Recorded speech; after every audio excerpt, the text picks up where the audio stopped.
À quelques jours de la Toussaint, le député maire de Cannes, Bernard Brochant, a inauguré un plan en céramique au cimetière du Grand Jas.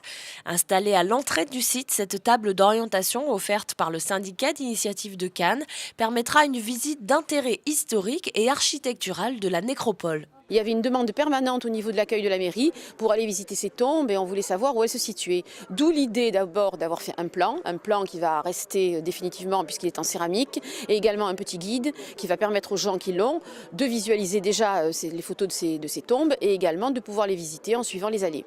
Écrit par les Amis des Archives, ce guide édité par le syndicat d'initiative permet de découvrir les nombreuses personnalités et célébrités qui ont choisi le Grand Jas pour dernière demeure. Ouvert en 1866, ce cimetière d'une superficie de 9 hectares est certainement le plus remarquable de la Côte d'Azur.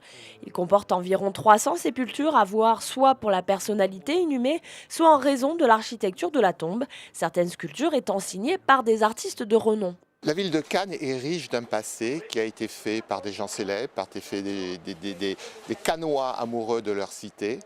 Ces Cannois ont laissé une trace, ont laissé de l'excellence à la ville de Cannes et il paraissait important de marquer leur passage. On retrouve enterrés tous les maires, tout un tas de personnalités célèbres qui sont passées à Cannes. Également, il y a certains carrés, comme le carré protestant ou le carré russe, où on retrouve l'histoire des premiers touristes cannois, les Anglais et les Russes, qui sont venus ici. Un lieu sacré qu'il faut soigner. La municipalité cannoise y effectue tout au long de l'année un travail d'entretien important, comme dans les deux autres cimetières de la ville. On fait un projet actuellement qui va consister l'année prochaine à classer toute une série de tombes célèbres qui n'ont plus d'héritiers pour pouvoir les entretenir. Véritable musée à ciel ouvert, le cimetière du Grand Jas mérite d'être découvert pour l'esthétisme de ses monuments funéraires, mais aussi parce qu'il permet de retrouver une grande partie de l'histoire de Cannes.